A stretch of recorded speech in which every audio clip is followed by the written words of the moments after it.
بسم اللہ الرحمن الرحیم۔ السلام علیکم ناظرین، میں عاصمہ شرازی، پروگرام ہے فیصلہ آپ کا۔ دھرنا دھرنا دھرنا، اب جتنا مرضی جمعیت علماء اسلام کہہ رہی ہے کہ یہ دھرنا نہیں ہے، یہ مارچ ہے، آزادی مارچ ہے، مارچ پلس ہے، جو کچھ بھی ہے، مگر بہرحال ایک طرح سے ایک احتجاج جو ہے اس کا آغاز ہوا ہے، اور اسی کے اوپر مختلف جو ہے وہ سوالات بھی اٹھ رہے ہیں کہ یہ احتجاج کتنا مؤثر اور کتنا غیر مؤثر جو ہے وہ ہو سکتا ہے۔ آج ہمارا جو پروگرام ہے وہ چند سوالات کے گرد گھومے گا، کیونکہ یہی وہ سوالات ہیں جن کا جواب شاید ملنا ضروری ہوگا تاکہ سچویشن کا اندازہ لگایا جا سکے۔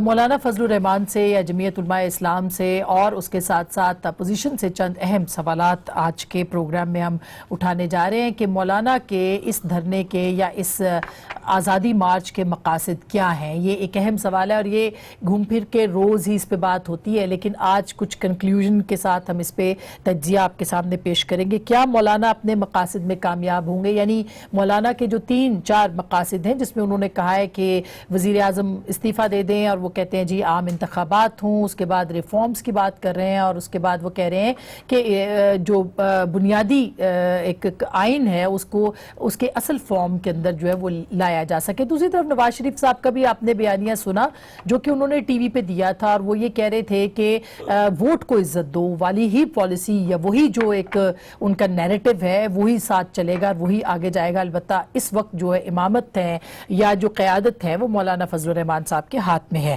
دوسرا سوال ہم اٹھائیں گے کہ کیا مولانا اپنے مقاصد میں کامیاب ہو سکتے ہیں، جس کے لیے 27 اکتوبر سے وہ اپنے مارچ کا آغاز کر رہے ہیں اور 31 اکتوبر کو بقول ان کے خود اسلام آباد پہنچیں گے۔ مولانا وزیر اعظم سے استعفیٰ لینے میں ناکام ہوئے تو کیا ہوگا؟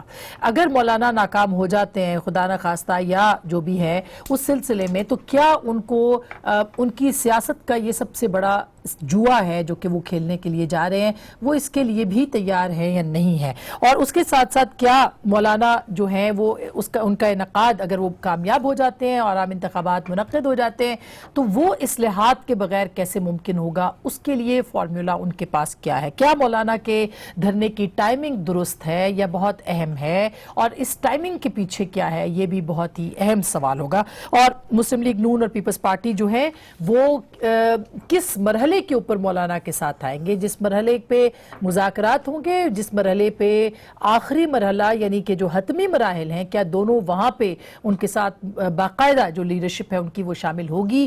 یہ تمام سوالات ہیں جن پہ آج کا یہ پروگرام ہوگا۔ ہمارے ساتھ موجود ہیں جناب حافظ حمداللہ صاحب، جمعیت علماء اسلام کے مرکزی ترجمان ہیں، رہنما ہیں، بہت بہت شکریہ۔ سینیٹر بھی ہیں رہے ہیں، بہت شکریہ۔ جناب فاروق حبیب صاحب جو کہ رکن قومی اسمبلی ہیں پاکستان تحریک انصاف کے اور ایک جانا مانا نام ہے، بہت بہت شکریہ۔ ہمارے ساتھ ہیں جناب رانا مشہود صاحب جو کہ ممبر صوبائی اسمبلی اور اس کے ساتھ ساتھ پاکستان مسلم لیگ نواز کے اہم رہنما ہیں، بہت بہت شکریہ رانا صاحب آپ کی تشریف آوری کا بھی۔ اور سب سے پہلے میں حافظ حمداللہ صاحب آپ کے سامنے یہ سوالات رکھ رہی ہوں کہ مولانا کے جو آزادی مارچ ہے اس کے مقاصد آپ کے سامنے واضح ہیں یا نہیں ہیں، کیونکہ یہ بحث ہو رہی ہے کہ مقاصد واضح نہیں ہیں۔ بسم اللہ الرحمن الرحیم، بہت شکریہ اسماء بی بی۔ میرے خیال میں مقاصد واضح ہے۔ پہلے تو یہ تسلیم میں کر لوں کہ یہ مارچ صرف ون سنگل پارٹی کی نہیں ہے، یعنی جمعیت علماء اسلام کی۔ یہ آزادی مارچ متحدہ اپوزیشن میں جتنی بھی جماعتیں ہیں ان سب کی ہے۔ پی ایم ایل این کی موقف بھی آپ کے سامنے، پاکستان پیپلز پارٹی بھی ہر ڈسٹرکٹ میں ہر ضلع میں استقبال بھی کریں گے اور مارچ کا حصہ بھی بنیں گے۔ اور اے این پی کا کل جب مولانا صاحب کی ملاقات ہوئی اسفندیار ولی خان صاحب سے، انہوں نے اعلان کیا اور یہاں تک انہوں نے کہا کہ اگر مولانا کی گرفتاری ہوئی تو اس مارچ کی قیادت میں کروں گا۔ تو لہٰذا میں یہ جو کنفیوژن پیدا کی جاتی ہے کہ یہ مولانا یا جمعیت علماء اسلام اکیلے اور تنہا یہ سولو فلائٹ کر رہی ہے، یہ پوری متحدہ اپوزیشن کا، اور یہ آج کا بھی نہیں ہے۔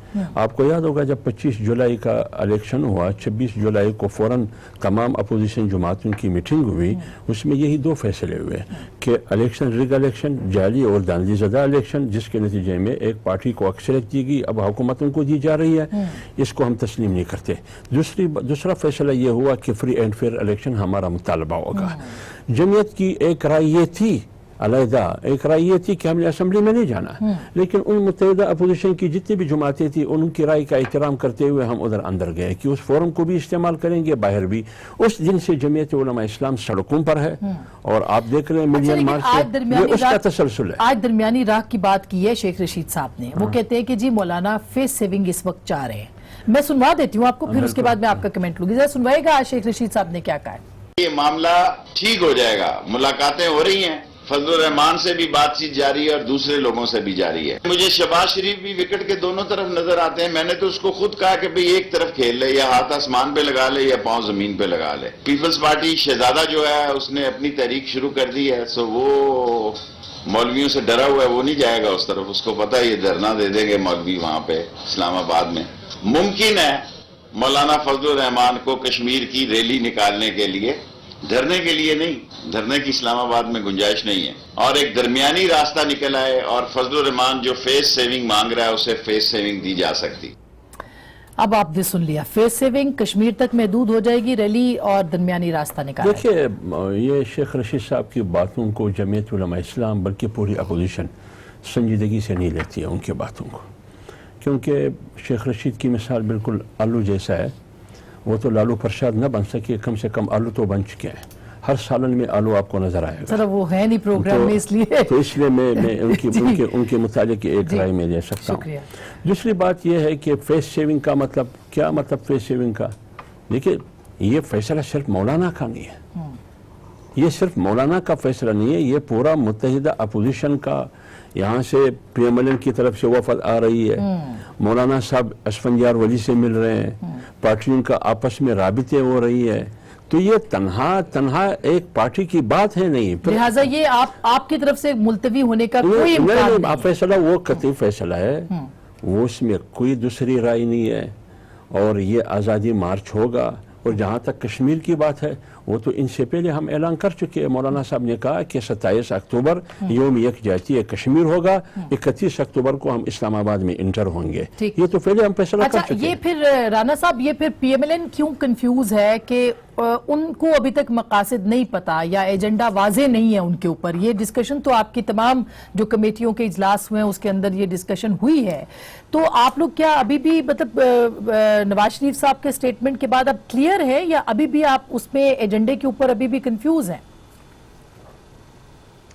بسم اللہ الرحمن الرحیم۔ دیکھیں بات بہت کلیئر ہے کہ ہماری جماعت کے اندر آزادی اظہار رائے ہے، اور بار بار جو مشاورتی عمل کیا گیا وہ اس لیے تھا کہ ہمیں اس وقت تک کچھ چیزیں مولانا کی طرف سے کلیئر نہیں تھیں، جس کے اندر یہ تھا کہ یہ مطلب اگر دھرنا کامیاب ہو جاتا ہے تو پھر کیا ہونا ہے، اور وہ ایک جو خلا کریٹ ہونا ہے اس کو کس طرح پر کرنا ہے، کیونکہ ہم کسی بھی ان کانسٹیٹیوشنل جو ایکٹ ہے اس کے خلاف ہیں، اور ہم نہیں چاہتے کہ کوئی ایسی صورتحال بنے۔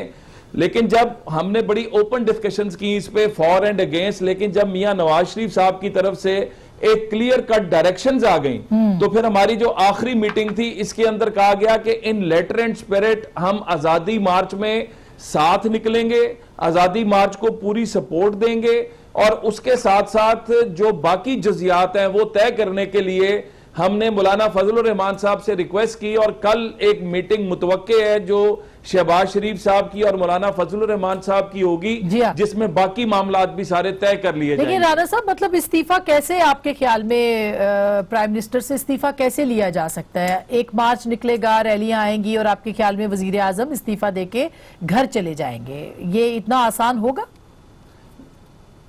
دیکھیں آج اگر آپ پاکستان کے طول و عرض پہ نظر ڈالیں، آپ کو ڈاکٹرز، انجینئرز، بزنس مین، کسان، مزدور، آپ کسی سیگمنٹ آف سوسائٹی کو اٹھا لیں، آج فیصل آباد کے اندر شٹر ڈاؤن ہے۔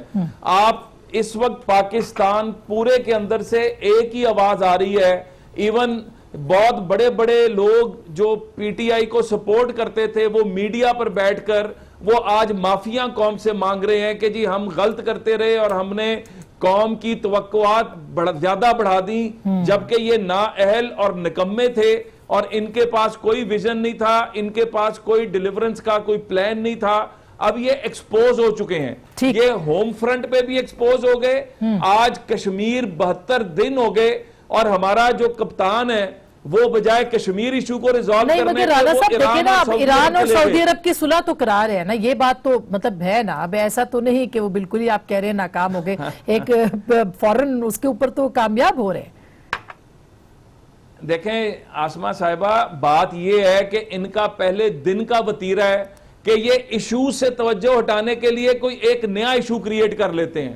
بھئی آپ تو ریلو کٹے ہیں، نہ آپ کو وہ ٹرمپ نے کہا کہ میں نے کہا ہے، نہ کسی اور نے کہا، آپ قوم کی توجہ اٹھانے کے لیے واہ واہ جی جا رہے ہیں عمران خان صاحب، آج سعودی عرب جا رہے ہیں، آج ایران جا رہے ہیں۔ بھائی آپ کے گھر کے اندر آگ لگی ہوئی ہے، آپ کے کشمیری جو ہیں پاکستان میں بھی اور مقبوضہ بھی یہ مسترب ہیں۔ اچھا یہ اب فاروق، یہ جو دونوں باتیں آپ نے سنی، ایک تو مقاصد واضح ہیں، حکومت کہتی ہے کہ غیر واضح ہیں، وہ کہہ رہے ہیں کہ ہمارے مقاصد واضح ہیں اور ہم نے نہیں آنا کوئی درمیانی رانی وغیرہ وغیرہ، اور وہ کہہ رہے ہیں کہ پہلے اپنے گھر کے مسئلے تو نمٹائیں اور ہم لوگوں کو لے کے آ رہے ہیں۔ دیکھیں مسئلہ یہ ہے کہ ان کے نزدیک جو کامیابی ہے وہ کامیابی ان کے نزدیک ہمیشہ ذاتی تعلقات رہے ہیں، اور ان کے نزدیک کامیابی یہی ہوتی تھی کہ مودی جو ہے وہ ان کی شادی کے اوپر تشریف لے آئے 100 لوگوں کو بغیر ویزا کے۔ ان کے نزدیک کامیابی یہی تھی کہ یہ ان کے حلف برداری کے اوپر جائیں اور وہاں پر جا کر حریت لیڈرز کو نہ ملیں۔ ان کے نزدیک جو ہے وہ کامیابی ساڑیوں اور آموں کے تحفے تھے، ذاتی بزنس شپ تھی، جندال کے ساتھ تعلقات تھے، یہ تمام چیزیں ان کے نزدیک کامیابیاں تھیں۔ جو ملک کو خارجی سطح کے اوپر جس انداز سے یہ ایک آئسولیشن کے اوپر چھوڑ کے گئے، آج ہم اس کو واپس ٹریک کے اوپر لے کر آ رہے ہیں۔ چیلنجز کیا چھوڑ کے گئے؟ FATF کی تلوار جو ہے وہ چھوڑ کے چلے گئے۔ آپ دنیا جو ہے وہ آپ کے ساتھ بات کرنے کو تیار نہیں تھی۔ UAE آپ کی 12 سال بعد پاکستان آئے، سعودی عربیہ آپ سے دور ہو چکا تھا، ایران کے ساتھ جو ہے بھارت نے تعلقات بنا لیے تھے، آج انہی ممالک کے ساتھ پاکستان تعلقات اپنے ٹھیک کر رہا ہے وزیر اعظم عمران خان کی بہت قیادت اچھا ہو میں۔ گیا، اب اندر کی بات کرتے ہیں۔ وہ کہہ رہے ہیں ہم آ رہے ہیں، مطلب PMLN بھی آ رہی ہے، پیپلز پارٹی بھی آ رہی ہے، مولانا بھی آ رہے ہیں، تو دیکھیں جو کیسے مرضی ہوگا؟ آئے، ذرا مجھے کلیئر کر لیں۔ دیکھیں ایران ہمارا ہمسایہ ملک ہے، سعودی عرب ہمارا برادر ملک ہے، دونوں ممالک اگر لڑتے ہیں تو نقصان پاکستان کا بھی ہے اس کے اندر، تو لہٰذا دونوں ممالک کے درمیان اگر کشیدگی کم کرنے کے اندر ہم اپنا کردار ادا کر سکتے ہیں تو یہ میں کیسے؟ ہم تو سمجھتا ہوں پارٹی ہیں اس کے اندر، ہم تو سعودی عرب کے ساتھ ہیں، تو اس میں تو پھر یہ نہیں ہے۔ اگر آپ پارٹی ہوتے تو ایران آپ کے اوپر اس طرح اعتماد کا اظہار نہ کرتا۔ انہوں نے کہا کہ اگر ادھر سے خیر سگالی کا پیغام آتا ہے تو ہماری طرف سے بھی خیر سگالی کا پیغام آئے گا، اسی وجہ سے وزیر اعظم چل کے گئے ہیں۔ اور اب آپ آ جائیں جو یہاں پر معاملات ہیں، یا مارچ پلس۔ دیکھیں بات یہ ہے کہ جو آج بات ہو رہی ہے، یہ دھرنا جو ہے یہ کشمیر کاز کو کہاں لے گیا؟ آج آپ کا جو تمہارا سارا جو شو ہے وہ سارا کا سارا میڈیا کا بھی جو رجحان ہے وہ اس دھرنے کے اوپر آ گیا ہے۔ APS کا واقعہ ہوتا ہے، ہم اپنا 126 دن کا جو ہے وہ دھرنا ختم کر دیتے ہیں کہ یار دہشت گردی کا معاملہ ہو گیا، پوری قوم دہشت گردی کی جنگ کے لیے ایک ہے، ہم اس کے ساتھ آگے کھڑے ہو جاتے ہیں۔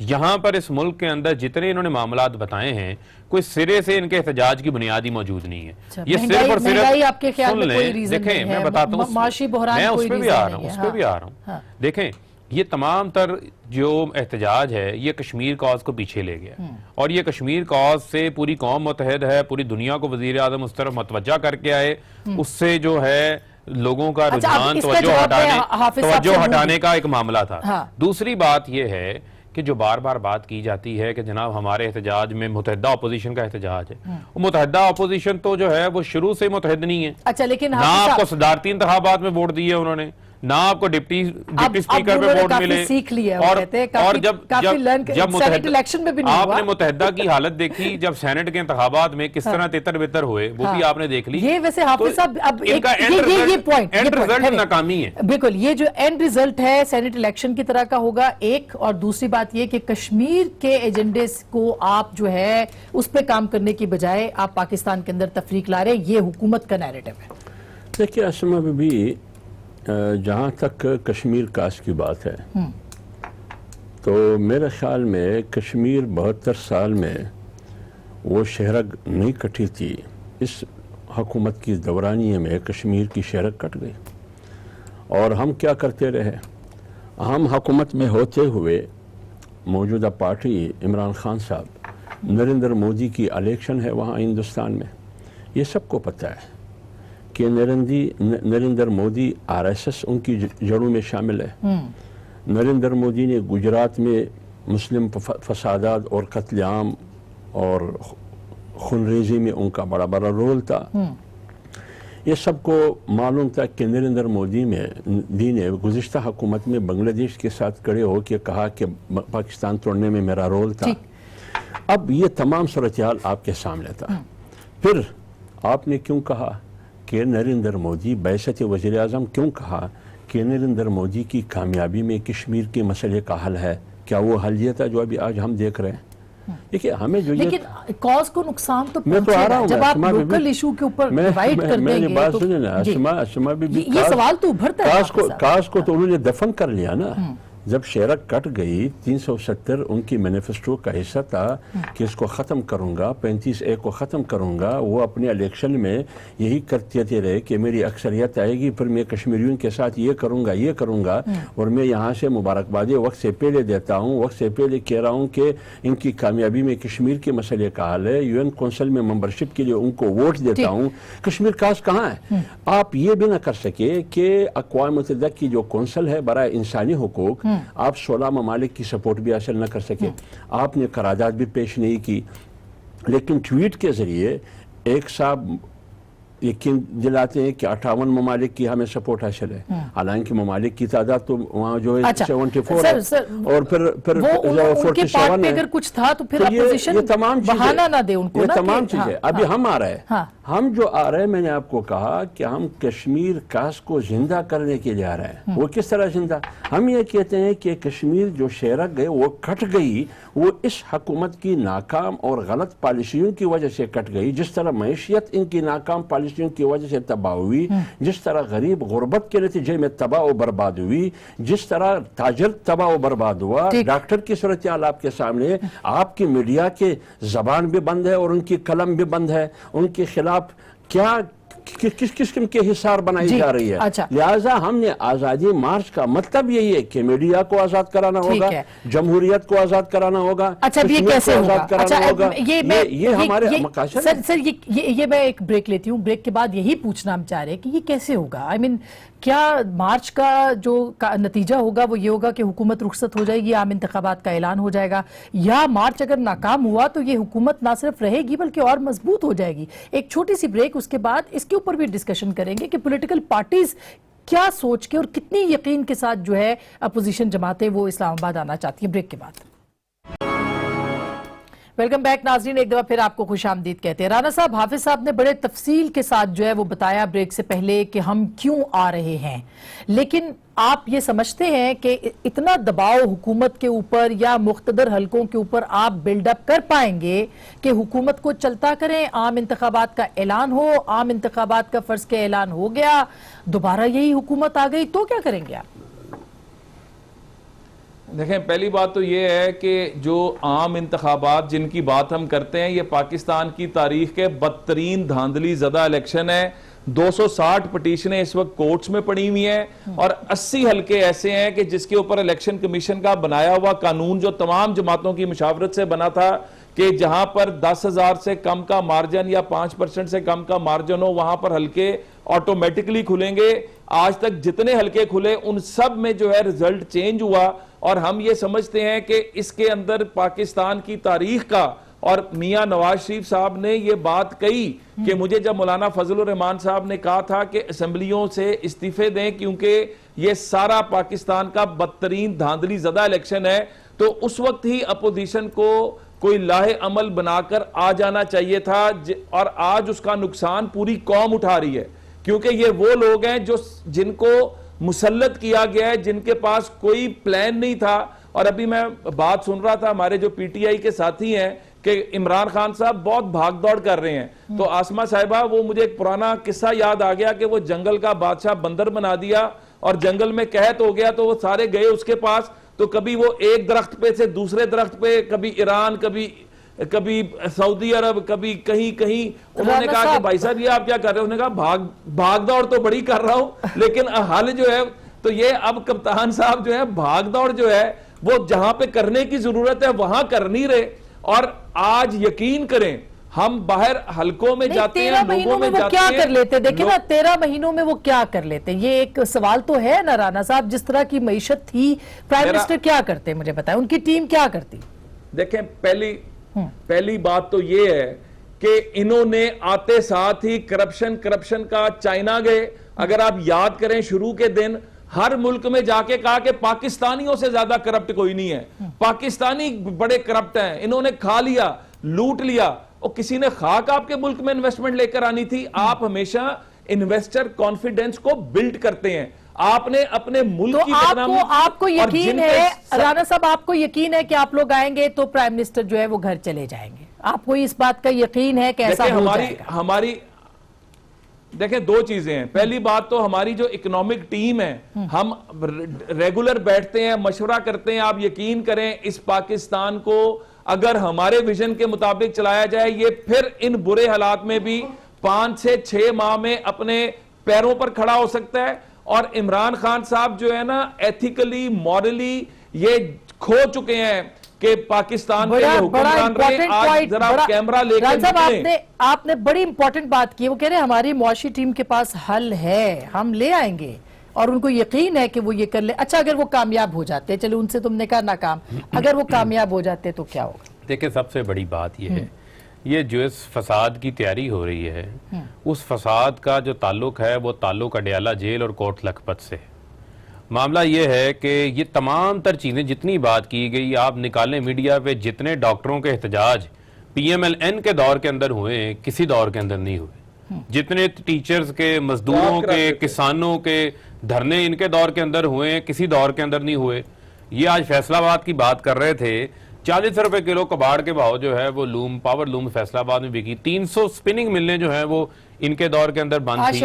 آج سن لیں آج جو ہے آپ کی وہی سپننگ ملیں ٹیکسٹائل سیکٹر کی 25% گروتھ آئی ہے ایک سال کے اندر. پچھلے 10 سال سے جو ہے وہ نقصان کے اندر تھے, آج وہ فائدے میں.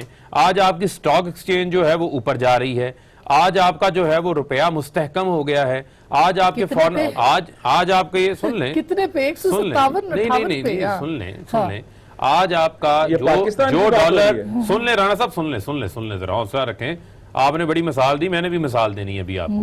دیکھیں معاملہ یہ ہے کہ آپ ڈالر پیپلز پارٹی کو ملا تھا 62 میں, 97 پہ چھوڑ کے گئے تھے. ان کو 97 میں ملا, یہ ڈالر 121 پہ چھوڑ کے گئے. اور 7 ارب ڈالر جو اسحاق ڈار قومی خزانے کا سب سے بڑا مجرم ہے, وہ قومی خزانے کے فارن ریزرو کا 7 ارب ڈالر مارکیٹ میں پھینک گیا صرف ڈالر کی قیمت کو فکٹیشیس رکھنے کے لیے. ویسے آج پبلک پتہ کیا کہہ رہی ہے کہ جیسا بھی تھا وہ واپس لے آئے تاکہ کم از کم جو ہے وہ ڈالر تو نیچے جائے. میں ابھی بتاتا ہوں ڈالر کیسے نیچے آئے گا. مفتاح اسماعیل ان کے وزیر خزانہ تھے, انہوں نے آپ کے ٹی وی چینلز پہ بیٹھ کے کہا کہ ہم سے غلطی ہوئی, ڈالر اسحاق ڈار نے جو ہے وہ فکٹیشیسلی برقرار رکھا ہوا تھا. یہ معیشت کو کہاں پہ چھوڑ کے گئے؟ وہ کہتے ہیں نا کہ بندر کے ہاتھ میں ماچس آ جائے تو پورے جنگل کو آگ لگا دیتا ہے. انہوں نے اس طرح ملک کی معیشت کو آگ لگائی. ہم ڈیفالٹ کے اوپر کھڑے تھے, کرنٹ اکاؤنٹ ڈیفیسٹ 20 ارب ڈالر کے اوپر. مگر آپ آدمی خوش نہیں ہے اس وقت. یہ تو آپ سے زیادہ کس کا, آپ لوگ پبلک ریپریزنٹیٹیوز ہیں, آپ سے زیادہ کس کی نبض ہوگی؟ میں آپ کو بتاتا ہوں. دیکھیں معاملہ یہ ہے کہ ہم کھڑے کہاں تھے, ہم بینک ڈیفالٹ پہ کھڑے تھے. ملک بینک ڈیفالٹ ہو جاتا, ڈالر آپ کا 300 روپے پہ جانا تھا. ملک بینک ڈیفالٹ ہوتا, یہی مہنگائی آپ کی 50% اضافہ ہونا تھا. ہم نے اس کو روکا ہے. اگر یہ کامیاب ہو, اچھا پہلے تو یہ بتائیں دھرنا آپ روکیں گے. یہ معیشت کے چیلنجز آج معیشت سٹیبلٹی کی طرف ہے. آج کے پی گورنمنٹ کہہ رہی ہے 40 کروڑ روپے کا فنڈ ہمیں دے, ہم مولانا کے دھرنے نہیں کو دیکھیں وہ یہ اطلاعات آ رہی ہیں, یہ خبریں آ رہی ہیں. یہ صرف اور صرف دیکھیں بات یہ صرف اور صرف جو ہے وہ کیا سرائیاں ہیں. آپ نہیں روکیں گے. میرا ایک صرف سادہ سا سوال ہے. یہ مہنگائی کا ایشو بھی تھا, پیپلز پارٹی کے دور میں لوڈ شیڈنگ بھی تھی, سوئی گیس کے اوپر بھی احتجاج ہو رہے تھے, شہباز شریف صاحب احتجاج کر رہے تھے. اس وقت فضل الرحمان صاحب نے کھڑے ہو کے اسمبلی میں کتنی مہنگائی کے اوپر تقاریریں کی, کتنا حکومت سے باہر آئے, کیونکہ اس وقت کشمیر کمیٹی پاس تھی, اس وقت وزارتیں پاس تھی, اس وقت مراد پاس تھی, بہت بڑا جوا کھیلنے جا رہے ہیں, اس وقت مراد پاس تھی. یہ ان کی زندگی کا سب سے بڑا سیاسی جوا ہے. پہلی حکومت ہے جو فضل الرحمان صاحب کے بغیر چل رہی ہے. اپوزیشن کے اندر بھی بیٹھنا پڑتا ہے. ٹھیک ہو گیا, کوئی اتنی بڑی بات نہیں. میں ایک جو حافظ صاحب مجھے ایک چھوٹی سی بریک لینی ہے, بریک کے فوراً بعد ہم یہ پوچھیں گے کہ کیا واقعی مولانا فضل الرحمان صاحب کے لیے بڑا آسان سا کھیل ہے کہ وہ بس اٹھے اور اپنے لوگوں کو لے کے یہاں پہنچ جائے, یا ان کی زندگی کا سب سے بڑا سیاسی جوا ہے. اگر وہ ہار جاتے ہیں تو کیا ہوگا؟ ایک بریک کے بعد اس پہ بات کریں گے, ہمیں ساتھ رہے گا. ویلکم بیک ناظرین, ایک دفعہ پھر آپ کو خوش آمدید کہتے ہیں. حافظ صاحب چونکہ پروگرام کا آخری حصہ ہے, اب آپ بتائیے کہ اگر مولانا ناکام ہو گئے جو ہم بریک سے پہلے بات کر رہے تھے, اور مولانا نے کیوں سوچا کہ وہ اتنا بڑا جو ہے جوا کھیلیں گے اپنی سیاست کا, کیوں؟ دیکھیے اسما بی ابھی جو باتیں کی فروخ بھائی نے کہ مولانا صاحب اقتدار میں نہیں ہے اس لیے مولانا کو پریشانی ہے, ہمیشہ اقتدار کا حصہ رہا اس لیے وہ ان کو مہنگائی پیپلز پارٹی کے زمانے میں نظر نہیں آئی, PMLN کے زمانے میں نظر نہیں آئی. ایک تو یہ عوام کے لیے یہ باتیں جتنی بھی ہم کرتے ہیں نا حقائق کی بنیاد پر, پوری زندگی میں جمعیت علماء اسلام نے پوری زندگی اپوزیشن میں گزاری ہے. صرف 2 سال پیپلز پارٹی کی حکومت میں اور 5 سال PMLN کی حکومت میں یہ حکومت میں رہے. باقی کسی کمیٹی کا چیئرمین جنرل ہونا, مشرف کے دور میں بھی آپ کے پاس کے پی گورنمنٹ دیکھیں نا, اگر جنرل مشرف کے زمانے میں KP گورنمنٹ کی وجہ سے میں پیڈرل کا حصہ بن سکتا ہوں تو گزشتہ خورشید شاہ اپوزیشن لیڈر تھے تو سندھ میں ان کی حکومت تھی تو وہ بھی PMLN کا حصہ تھا. آج بھی پیپلز پارٹی کی سندھ میں حکومت ہے تو اس کا مطلب یہ ہے کہ پیپلز پارٹی حکومت, حالانکہ فیڈرل میں تو ان کی حکومت نہیں ہے. یہ لاجک, یہ منطق, یہ اصول ٹھیک نہیں ہے. گزشتہ 5 سال PTI کی حکومت تھی خیبر پختونخوا میں, فیڈرل میں نواز شریف کی حکومت تھی. کیا PTI آپ کہہ سکتے تھے کہ ادھر اپوزیشن میں تھی یا نواز شریف کے ساتھ تھی؟ تو آپ یہی کہیں گے کہ اپوزیشن میں تھی. تو میں جب اپوزیشن لیڈر تھا اس زمانے میں ادھر اور KP میں میری حکومت تھی تو میں کہاں حکومت کا حصہ بنا؟ تو اب یہ کامیاب اگر ہو جاتا ہے. اب میں یہ کہتا ہوں 90 میں بھی مولانا ہار گئے, 97 میں بھی مولانا ہار گئے. یہ پہلی دفعہ نہیں ہے. دیکھیے یہ آج کا مدعا نہیں ہے, آج کا مدعا نہیں ہے. یہ مدعا کب کا ہے؟ 25 جولائی اور 26 جولائی 2018 کا مدعا ہے. یہ اس پہ آپ نے 1 سال انتظار کیا. انتظار کیا ہم نے, پورے عوام کو ایکٹیویٹ کیا. یار آپ جا کے تاجر برادری سے پوچھئے, پاکستان میں پہلی دفعہ ایک مثالی ہڑتال انہوں نے کی, تاریخ میں کامیاب ہڑتال. لیکن حافظ صاحب مارچ نہیں کامیاب ہوتے جب تک کہ مقتدر حلقے آپ کے ساتھ نہیں ہوتے. تو یہ کبھی ہوا نہیں پاکستان کے اندر. آسمہ بھی بات سنیں, ایک عوامی قوت اور عوامی طاقت کے سامنے کوئی بھی کڑا نہیں ہو سکتا. یہ عوام کی ایک سیلاب آئے گی, پورا ملک آئے گا. تاجر ہمیں سپورٹ کر رہا ہے, انجینئرز ہمیں سپورٹ کر رہے ہیں, مزدور ہمیں سپورٹ کر رہا ہے, کسان ہمیں سپورٹ کر رہا ہے, ڈاکٹر ہمیں سپورٹ کر رہا ہے. زندگی کے ہر شعبے میں. میں آپ کی اس دفتر سے, یہ چینل کی دفتر سے نکلتا ہوں نیچے, آپ میرے ساتھ مل کے 10 بندوں سے کہوں گا اگر ایک نے بھی جواب دیا اس حکومت سے وہ مطمئن تھا یا خوش تھا تو پھر میں ملزم بھی ہوں, مجرم بھی ہوں, قصوروار بھی ہوں. لہٰذا عام لوگ تنگ آ چکے اس حکومت سے. ہمارا مدعا تو وہ ہے کہ یہ الیکشن نہیں تھا, یہ الیکشن نہیں ہے, یہ حکومت الیکٹڈ نہیں ہے, یہ سلیکٹڈ ہے. لہٰذا اس لیے ہمارا مدعا یہ ہے. باقی چیزیں جو مہنگائی ہے, غربت میں اضافہ, ورلڈ اکنامک فورم کا سروے آپ نے دیکھا, وہ کہتے ہیں کرپشن میں اضافہ ہوا ہے. کرپشن تو ختم نہیں ہوئی ہے. باقی چیزیں بھی آپ کے سامنے, آپ جا کے وہ تمام اداروں کی رپورٹ دیکھیں. انہوں نے نیب کی تعریف بھی کی ہے. ویسے رانا صاحب, اب حافظ صاحب اور ان کی جماعت تو کلیئر ہے, آپ بھی کلیئر ہیں کہ ہم نے احتجاج ضرور کرنا ہے. بات صرف اتنی سی ہے کہ اگر احتجاج کے نتیجے میں عام انتخابات کا اعلان ہو سکتا ہے یا کچھ اور بھی ہو سکتا ہے, کیا اس کے لیے بھی آپ تیار ہیں؟ دیکھیں, پہلی بات تو یہ ہے کہ ہماری تیاری کیا, پاکستان کی عوام تیار ہیں. اور میں پھر کہوں گا 2018 کا الیکشن PMLN نے سویپنگ میجورٹی تھی ہماری, ہم نے سویپ کیا تھا, یہ رزلٹ چینج کیا گیا ہے. آج بھی حلقے کھولیں, وہ جن 80 حلقوں کی بات کر رہا ہوں, آپ کو رزلٹ مختلف نظر آئے گا. اور دوسری بات یہ ہے کہ ہم مولانا کے ساتھ کھڑے ہیں, ہم پاکستان کی ان تمام قوتوں کے ساتھ کھڑے ہیں جو اس ملک کی مضبوطی اور استحکام کے لیے کام کر رہے ہیں اور عوام کے جذبات کی ترجمانی کر رہے ہیں. اور یہ جو مسلط کیا ہوئے لوگ ہیں, اب ان کے جانے کا وقت آ چکا ہے, چاہے یہ جتنا مرضی, اور اب ان کا جھوٹ سننے کو عوام تیار نہیں ہے, ان کا جھوٹ عوام کے سامنے آ چکا ہوا ہے. اچھا, اب فاروق صاحب, اب ظاہر ہے کہ اپوزیشن تو کمیٹڈ لگ رہی ہے کہ وہ آئیں گے. آپ کنٹینر دیں گے, آپ ان کو احتجاج کی اجازت دیں گے, بریانی کی دیگے دیں گے, یا کیا کریں گے؟ دیکھیں, ہم نے تو ان کو روکا ہی نہیں, ہم نے تو ان کو کبھی نہیں روکا. ہم نے تو ان کو تمام دیکھیں, انہوں نے کہا پارلیمنٹری کمیشن بنا دے دھاندلی کے اوپر, ہم نے وہ کمیشن بنا دیا. انہوں نے بائیکاٹس کیے اسمبلی سے صرف پروڈکشن آرڈر حاصل کرنے کے لیے, پبلک اکاؤنٹس کمیٹیوں کی چیئرمینی حاصل کرنے کے لیے.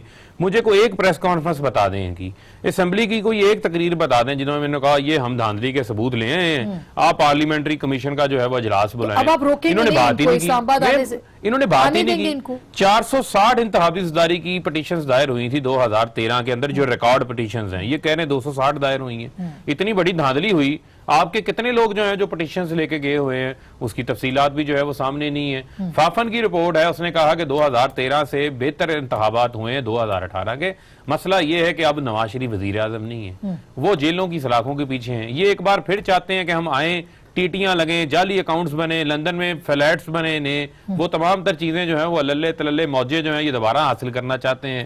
عوام کا ان کو اتنا خیال لیکن ہوتا آپ بریانیاں دیکھیں، عوام کا اتنا خیال آپ ہوتا دھرنا ان کو روکیں نہیں، گے یہ بریانی نہیں پسند کرتے، یہ قیمے والے نان پسند کرتے. تو آپ ان کو اسلام آباد آنے دیں گے نا ڈی چوک پہ؟ روکیں گے تو نہیں نا؟ دیکھیں بات یہ ہے کہ اگر تو ڈنڈا بردار فورس بنانی ہے، آرٹیکل 256 کی خلاف ورزی کرنی ہے، تو آرٹیکل 256 تو پہلے بھی تھا. پرائیویٹ ملیشیاز بنانی ہے، کھلے میدانوں کے اندر جو ہے وہ ٹریننگز کرانی ہے، ریاست کی ریٹ کو چیلنج کرنا ہے، تو ان کو خود پتا ہے کہ قانون اپنی عملداری قائم کرے گا. اگر پرامن طریقے سے آنا چاہتے ہیں آئیں، ہمیں کوئی اعتراض. آخری سوال سر، پرامن طریقے سے آپ آئیں گے یا دیکھیے نہیں؟ میرے خیال میں ڈنڈا برداری کی بات ہے، میرے پاس فوٹیج ہے، ویڈیوز بھی ہے. ان کے منسٹرز کھڑے ہیں ڈنڈے ہاتھ میں، ان کے ایم پی ایس کھڑے ہیں ڈنڈے ہاتھ میں، گاڑیوں میں بڑی بڑی گاڑیاں، ڈنڈے، پارلیمنٹ پہ حملے، پی ٹی وی سینٹر پر حملے، یہ ساری چیزیں آپ کے سامنے. 18 گریڈ کے افسر کا زدوکوب، مار پیٹ، پتہ نہیں کیا سے کیا ہوا، 7 نافرمانی، پاکستان کو آگ لگا دو. کم سے کم ہماری آزادی مارچ میں یہ چیزیں نہیں ہوں، کیونکہ ہم پاکستان کی استحکام کی بات کرتے ہیں. اور اگر ان روکا تو آخری ایک جملہ سر، روکا تو کیا دیکھیے کریں گے؟ اگر روکیں گے اس کو، کیوں روکیں گے یہ ہمیں؟ دیکھیے یا تو حکومت کو بچانا ہے یا ملک کو بچانا ہے. اگر آپ نے ملک کو ڈبونا ہے تو پھر حکومت کو بچاؤ. اگر ملک کی سالمیت اور بقا کا سوال ہے تو پھر حکومت کا خاتمہ ہونا ضروری ہے. بہت بہت شکریہ. جو بات حافظ صاحب نے کہی ہے اس کے بعد کیا کہوں. اب یہ فیصلہ ہونا ضروری ہے کہ کیا ہوگا کیا نہیں، اس کے لیے وقت کا بھی انتظار کرنا پڑے گا، لیکن ظاہر ہے کہ ملک سب سے آگے ہے. گفتگو آپ نے سنی، فیصلہ آپ کا.